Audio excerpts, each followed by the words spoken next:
Hey everybody, Lola Riser here, and I am with Sheriff Kennedy from the Raleigh County Sheriff's Department, and we are discussing the Autism and Special Needs Registry. And so, hello, welcome to the program. Good morning, Lola. Lola, thanks for having me. Oh, not a problem. All right. So, of course, we've kind of hit on this conversation a couple of times, a little lightly, but we'll have a chance to go a little more in depth with the creation of the Autism and Special Needs Registry. I know you've had a lot of special needs parents right off the bat going, whoa, wait a minute. But when they learn that special needs parents help develop it, then it's a completely different attitude. It is, and the way I look at it from the beginning is it's one of those things that's an easy win, I think, for everybody. First off, it's completely voluntary. But secondly, the sheriff's department has just been kind of the clearinghouse for it. This is something that was brought up or brought to my attention by a special needs mom, and the whole form that we use, and really everything except for the workflow has been the work of special needs parents. So I think that I feel like it gave them a voice, and like I said, we're just kind of the clearinghouse for it. We accept the applications or the registration forms. It's something that there's a special needs parent, Eric Jordan, that works at the sheriff's department, and it's been a labor of love for him. So he's taken the input from a bunch of special needs moms and kind of put it in a form. And, we fill it out from our website and just send it to EOC, and they enter the information in, and it just sits there until it's needed. Yeah, so should there be some sort of emergency at your home, this allows officers to know that there is a special needs person in the home. It does, and when we first started that, the registry idea out, it was just from a law enforcement perspective because that's kind of my area. But the more we got into it, the more, and talking to special needs moms, the more we saw the benefit. If somebody calls 911, there's like a 1 in 3 chance they're going to get law enforcement. They're going to need maybe MS or fire. And so it's not just information that law enforcement has access to for a law enforcement emergency, but, it could be a fire emergency, and the first responders with the fire department would need to know, hey, there's a special needs child here, or a special needs person for that matter. And then the 911 center can fill them in on the information that's been provided ahead of time that we don't have to take critical minutes to try to learn. Right. So what have you learned in all of this process? Oh, gee, it's been a learning experience for me. Anybody in law enforcement, and really anything, I think, in first responders, but you want to help people, and children are among our most vulnerable. And then if you add the special needs kids, sometimes they're the most vulnerable of the most vulnerable. And just getting to know the people in this community, I'm astonished by the strength that it takes to be a special needs parent. I mean, I'm a parent. I've got twins, and I thought or think, that's tough. But just the love and the strength from special needs parents, and the way that you guys are always, planning, and I guess it's kind of like parenting on steroids. So I've learned a whole new respect for that, and then I've learned how what we're doing, I think you can actually see the benefit, and you can see it not so much from the back looking in, like, not after we've responded to a house and have found that this is a good thing, but just to be in on the ground floor and to be able to look forward, I guess, and see how beneficial it could be in all the scenarios that it's so helpful in.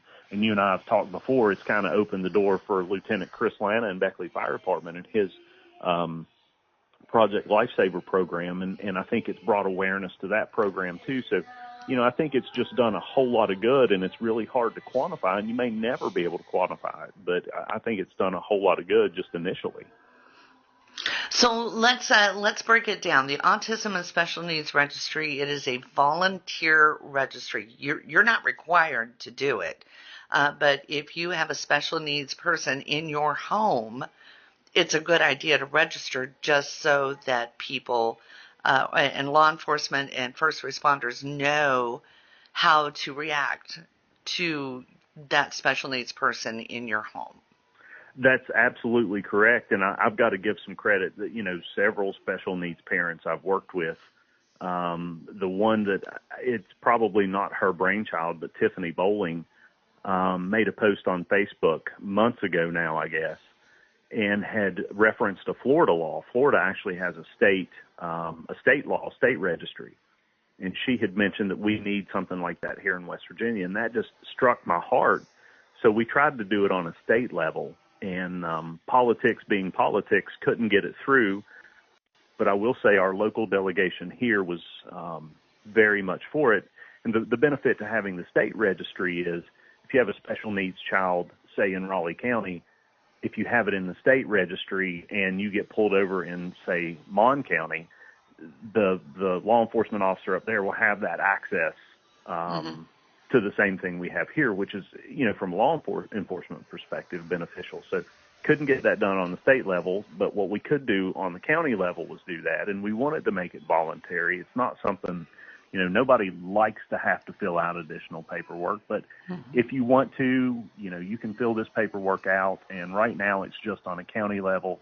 Some folks have said, I'm a little concerned about HIPAA and having my personal information out there, and what I'll say to address that is at the Sheriff's Office, we kind of specialize in keeping data safe. I mean, we have a lot of sensitive information at the Sheriff's Office, but even more than that, we don't keep that data. We just funnel it through to the 911 servers who, those guys typically have information to all kinds of medical data because EMS needs it. So, that's just one concern we've had, but I think, the benefits and the fact that this comes from a place with special needs parents, this is their program, this is something that they developed. It's not something that I've come up with. I'm just kind of using the office and the department as a bully pulpit to help it. But, so it's from the needs of the community, really. Right. So this registry, it is available online.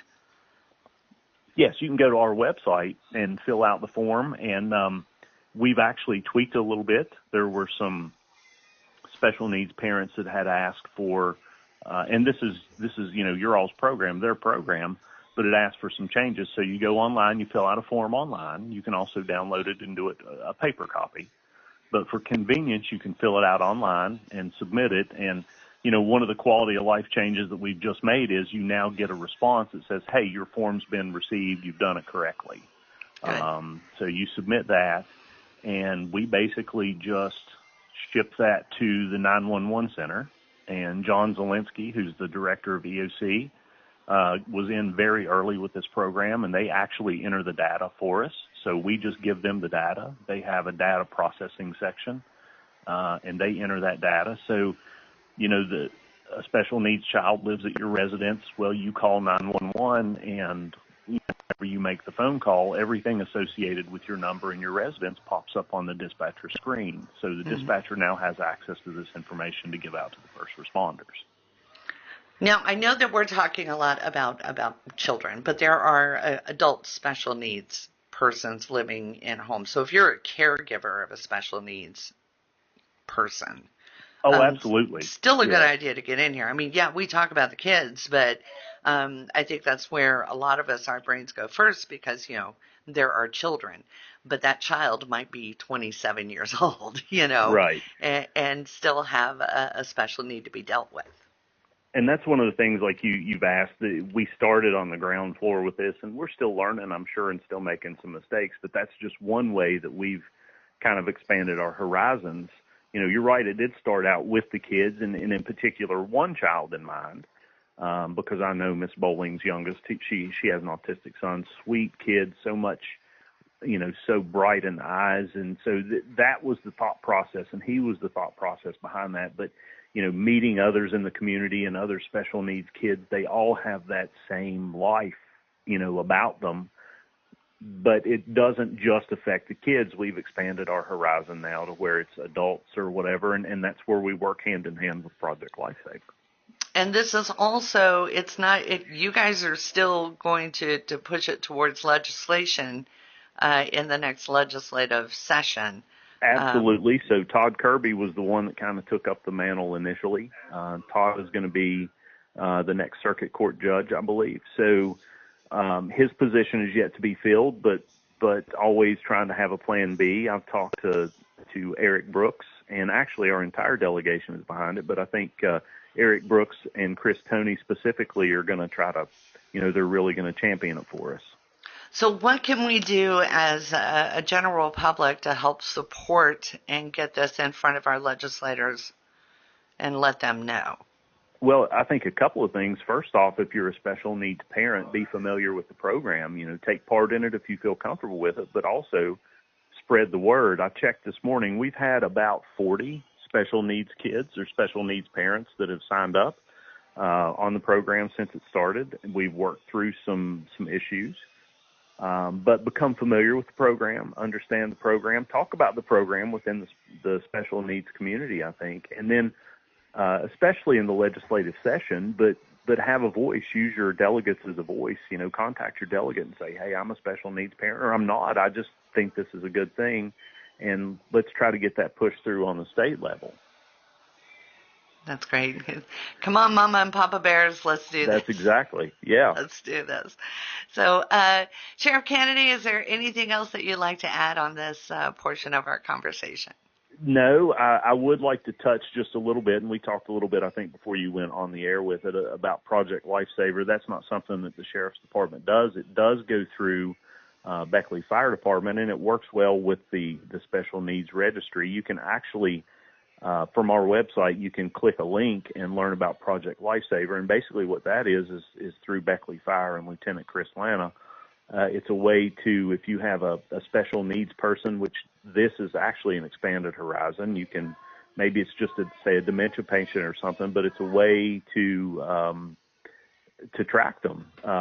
You can put it's like an Apple Watch. You put an Apple Watch device on them, and if they walk off, then you can find them pretty quickly. And with anything, time is so crucial, and the less time that it takes to get information or get responded on to a scene and begin something, the better chance of having a positive outcome we have. So, just take a look at both our program and Project Lifesaver and, support it, get in touch with your local delegation, and let's see if we can make this something available on the state level.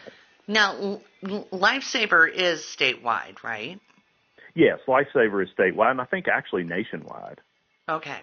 So basically, we just need to bring this registry up to the level of Lifesaver. That's what we're looking for, yes. Okay. And as I said, the benefit to that part is really a law enforcement, more of a law enforcement benefit.